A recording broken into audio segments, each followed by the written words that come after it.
The cause of death for Mr. Gene Hackman is hypertensive and atherosclerotic cardiovascular disease, with Alzheimer's disease as a significant contributory factor. Well, first of all, anytime you have two bodies deceased at the same place at the same time, that in and of itself is suspicious. Gene Hackman is gone, but the silence he left behind? That's more chilling than any horror movie Hollywood has ever created. No screams, no shattered glass, no desperate last words echoing through the walls. Nothing.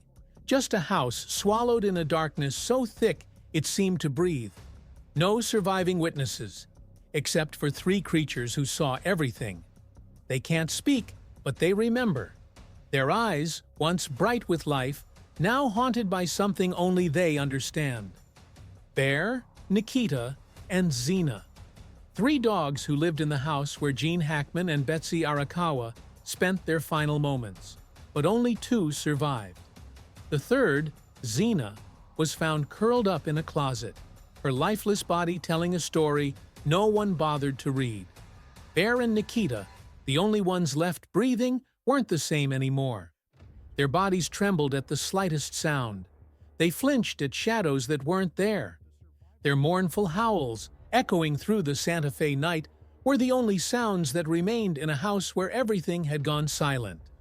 Investigators searched for the usual clues: signs of forced entry, DNA, fingerprints. They combed through every inch of that villa, desperate for an answer. But the most important evidence was never examined. The memories locked inside the minds of two creatures who couldn't tell their story in words. They saw, they heard, they smelled it. The scent of death, thick and unmistakable, still clinging to the walls long after the bodies were gone. In the hallway, two small shadows stood frozen under the flashing lights of the police. One ash-gray with streaks of brown, the other as black as burnt coffee beans. Bear and Nikita, the only living witnesses to a night that would remain a mystery. The police expected chaos, barking, growling, the frantic energy of dogs desperate to understand where their owners had gone. But there was nothing. No resistance, no confusion, just silence. A silence so unnatural that even the officers stopped in their tracks. It was the kind of silence that only comes when something, someone, is already understood to be gone. Bear was Gene Hackman's shadow, always at his feet. From the study to the garden, from the second-floor bedroom to the kitchen, the little dog never left his side. Hackman had once laughed in an interview saying, "This little guy knows me better than I know myself." And yet, in his final moments, Bear did nothing. He did not bark. He did not run for help. He just watched. Nikita, younger and faster, was the dog Betsy Arakawa had brought home in 2020 after Gene suffered a mild stroke. She said he needed a reason to keep moving, a companion to give him life. Gene had joked in a private recording, never meant for the public, "She got me a dog, but I think she just wanted someone who could keep up with her." Nikita was the bridge between them, an old man slowing down, a woman still clinging to youth, and the loyal creatures that filled their empty spaces. But what Nikita saw that night, that was something no one would ever know. Santa Fe investigators focused on the physical evidence, the bodies, the crime scene, the obvious things. But it was an animal rescuer, called to remove the dogs, who noticed something strange. "They didn't bark when we came in," she said. "Dogs in a situation like this? They should be frantic. They should be confused or even aggressive. But they weren't. They just sat there, like they knew." Dogs have instincts sharper than any security system. They can sense intruders before they arrive. They react to the smallest changes in a house. The scent of a stranger, the shift in energy, the way fear thickens the air. If someone unfamiliar had entered that home, if there had been any sign of struggle, Bear and Nikita would have responded. But there was nothing. No scratches on the door, no overturned furniture, no bite marks, just two dogs sitting still. watching. An animal behavior expert, later called in to assess them, made a chilling observation. "They aren't just scared," he said. "They're grieving. Not confused, not traumatized, grieving. They understood that their humans were gone. But how?" Gene Hackman always believed dogs had a sixth sense. He once wrote in a letter to a friend, "Bear knows when I'm unwell before I do." It's eerie sometimes. Did Bear sense something was wrong that night? Did those eyes, once so full of trust, witness something the investigators would never be able to reconstruct? Bear and Nikita, two silent witnesses, two souls trapped between what was and what would never be again. In his last breaths, did Gene Hackman know? Did he see the truth reflected in their eyes? Zena, the third dog, didn't survive, and the way she was found only raised more questions. To Betsy, Zena wasn't just a pet. She was a presence, a companion, a piece of her soul. Gene had once joked, "I might be her husband, but Zena's her soulmate." For years, wherever Betsy went, Zena followed, a silent, loyal shadow. But on the day the investigators walked into that house, Zena wasn't by Betsy's side. She was locked inside a closet, her body curled up in a space that had never been hers. No one knew who had put her there. No one knew why. Those closest to Betsy swore she never forced Zena into tight spaces. She was a dog who loved to run, who demanded to sleep at Betsy's feet. Yet, on that night, she was found alone in the dark, her lifeless eyes still reflecting something indescribable. The autopsy revealed nothing. No signs of strangulation, no bruises, no poison, just a heart that had stopped. But how? How does a dog, full of life, just stop? Neighbors had seen Betsy on the porch that evening, brushing Zena's fur. She looked peaceful. It was just hours before everything changed, just hours before the house fell into an abyss of silence. One detail nearly went unnoticed. The closet door where Zena was found had scratch marks. Small, desperate scratches, curved in a uniform pattern, like a dog trying to open a door from the inside. Who locked her in there? Betsy? Gene? Or someone else? A few weeks before the tragedy, Gene sent an email to a friend in Florida. "Zena's been acting strange," he wrote. "She follows Betsy into every room, even the bathroom. It's like she knows something's wrong." What did Zena sense? What made her so protective? Dogs react to things humans cannot see. Did Zena sense something coming? Something that even Gene and Betsy were blind to? Some believe she died of fear, that whatever she saw, whatever she heard, was too much for her small heart to bear. Others think she was silenced, whether by accident or by something much more sinister, because Zena didn't fight back. She didn't bark. She didn't resist. She simply died. And that silence? That unnatural, suffocating silence? It was only the beginning. The initial reports barely mentioned Zena. A dry, emotionless line in the case files. Deceased. One brown shepherd dog. That was it. As if she were just a footnote in a tragedy too big for anyone to fully grasp. But those who knew Gene and Betsy knew that was no ordinary mistake. Zena wasn't just a nameless brown shepherd. She was a Kelpie mix, fiercely intelligent and deeply connected to Betsy. She was trained, maybe not formally, but by life itself. John once said, "A good dog reads a room better than any man."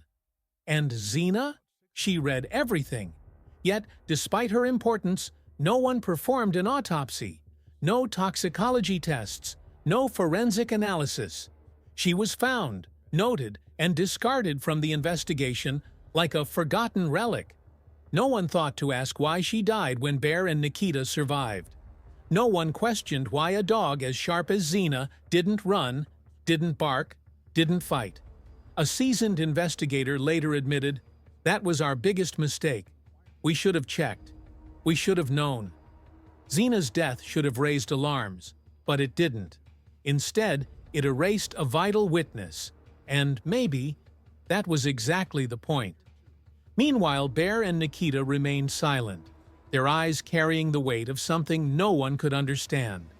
These weren't dogs in shock. They weren't confused. They were waiting. But for what? Days after the tragedy, something strange happened at the Santa Fe Animal Center where the dogs had been taken. Late one night, a staff member on cleaning duty saw Bear growling, low and guttural, at nothing. He stood by the window, his body tense, his tail stiff, his eyes locked onto the darkness outside. But there was no one there. And then there was Nikita. Unlike Bear, she didn't growl. She didn't react violently, but she curled into a tight ball, her entire body trembling. The staffer swore she saw Nikita's eyes widen in terror, as if she had seen something. Someone standing in the shadows. Who was she expecting to see?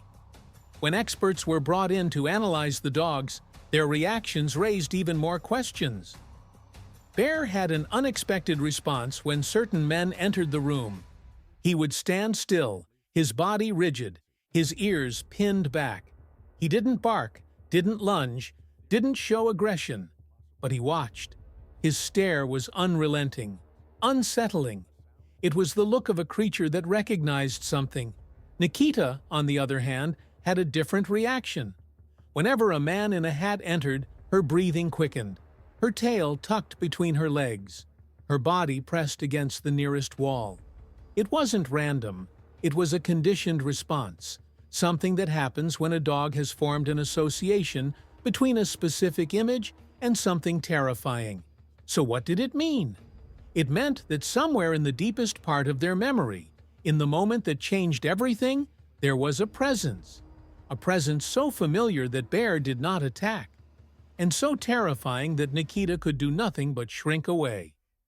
This led investigators to an unavoidable conclusion. If someone else had been in that house that night, it wasn't a stranger. It was someone the dogs already knew, which begged the real question. Was it someone Gene and Betsy trusted? Or was it someone they never expected to betray them? Joey Padilla, a night shift worker at the Santa Fe Animal Center, had a theory. Dogs don't lie, he said. They remember, they react, and if you know how to listen, they confess. Joey had seen countless dogs come through the center, but there was something about Bear and Nikita that haunted him. He wasn't the only one. Even the veterinarians treating them began to notice patterns, subtle, almost imperceptible changes in behavior that pointed to something bigger. One night, out of curiosity, Joey played a recording of Gene Hackman's voice, an old interview from years ago. The moment the sound filled the room, Bear's ears perked up. He lifted his head. His tail wagged. Just once. A flicker of recognition. But Nikita? She bolted. She ran to the farthest corner of the room and stayed there, her body pressed against the cold tile floor. The veterinarians had no explanation. It was as if Bear remembered love, and Nikita remembered fear. But fear of what? Or who? Then came another disturbing detail. Months before the tragedy, Betsy had told a friend that Zena had been acting differently. She had always been protective, but lately her energy had changed. "She doesn't let me out of her sight," Betsy had said. "It's like she's worried."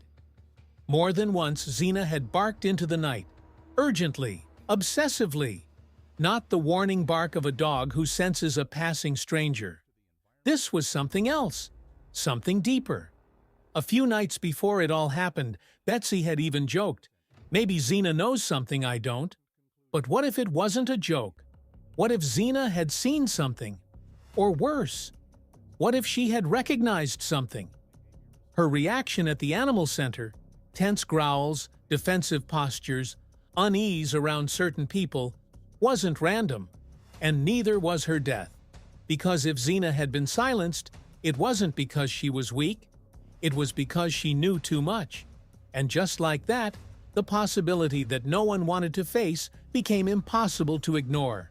Maybe this wasn't an accident. Maybe it wasn't a simple tragedy. Maybe, just maybe, Gene Hackman and Betsy Arakawa weren't alone in that house that night. And if they weren't, then someone out there knew exactly what happened. Someone who was still walking free. Someone who left behind no trace, no fingerprints, no DNA, nothing, except for two dogs, two silent witnesses, still carrying the memories of a night that no human would ever understand. And maybe, just maybe, those memories were the key to unlocking the truth. A truth that someone had worked very, very hard to bury. The deeper investigators dug, the more unsettling the silence became. Not just the silence in the house that night, but the silence surrounding the case itself. No forced entry, no weapons found, no obvious cause of death for Zena, no immediate suspects. Everything about Gene Hackman and Betsy Arakawa's final moments had been swallowed whole, except for two dogs who still carried the weight of that night in their bones. Bear and Nikita had survived, but the question no one wanted to ask was, why? If someone had entered that house, wouldn't they have silenced all the witnesses, including the dogs? If Zena had died, why had Bear and Nikita been spared? Unless their survival wasn't an oversight. Unless it was intentional. The theory at first sounded absurd. But as experts studied the dogs, patterns began to emerge. Bear and Nikita didn't behave like animals who had barely escaped tragedy. They didn't exhibit the usual signs of dogs traumatized by sudden violence. They weren't terrified of all humans. They were afraid of specific humans, the ones they recognized, the ones who had been there before. Which led to the most unsettling theory of all. What if the dogs had been trained not to react? What if the reason they didn't bark, didn't resist, didn't attack, was because they had been conditioned to accept what happened that night? Not as a threat, but as routine. Gene Hackman had enemies. Few knew it, but those close to him did. He wasn't just a Hollywood icon, he was a man with powerful connections. Some admired him, others resented him. And Betsy? She was the woman who stood by his side for decades, the one who knew more than anyone. A woman who had seen everything, heard everything. What if Gene and Betsy weren't just victims? What if they were targets? Investigators couldn't ignore it any longer. The timing, the lack of evidence, the way Zena had died while the other dogs lived. It all pointed to something more than a tragic accident. Something deliberate, something planned. And yet, the biggest twist of all was still waiting. Because Bear and Nikita weren't the only ones holding on to something. The house itself, the walls, the floors, the very air, still carried fragments of that night. And then came the biggest revelation of all. A forensic sound analysis, performed weeks after the case had gone cold, picked up something. Something barely audible, buried beneath static and background noise from the last known security recording. A whisper, a voice. It wasn't Gene's, it wasn't Betsy's, and it wasn't a stranger's. The voice was calm, controlled, familiar. Just 3 words, spoken in a low, measured tone. They know now. Then silence. Absolute silence. No screams, no struggle. Just stillness. The kind of stillness that comes when someone, accepts their fate. And just like that, the case took its darkest turn yet. Because if those words were real, if that voice belonged to someone Gene and Betsy knew, then this wasn't just a crime. It was something far worse. A decision, a choice, a moment where everything had already been decided. And Bear and Nikita? They were never meant to stop it. They were never meant to fight. They were part of it. Maybe not willingly, maybe not consciously. But those 2 dogs weren't just witnesses. They were living proof. Proof that whatever happened that night wasn't random. It wasn't spontaneous. It wasn't an accident. And whoever was behind it, they were still out there. Still watching. Still waiting. Because secrets like these don't just fade, they don't disappear. They linger, in the fur left behind on an old couch, in the quiet whimpers of a dog staring at an empty doorway, in the sound of a soft growl that comes before anyone else hears the footsteps. And sometimes, just sometimes, those secrets don't stay buried. Because dogs remember. And one day, they just might tell the truth. Thanks for watching. If you want to see more stories, hit that like button and don't forget to hit that subscribe button. And let me know on which topic you would like to see stories next. And check out these other video you might enjoy. See you in the next one. Till then, take care and goodbye.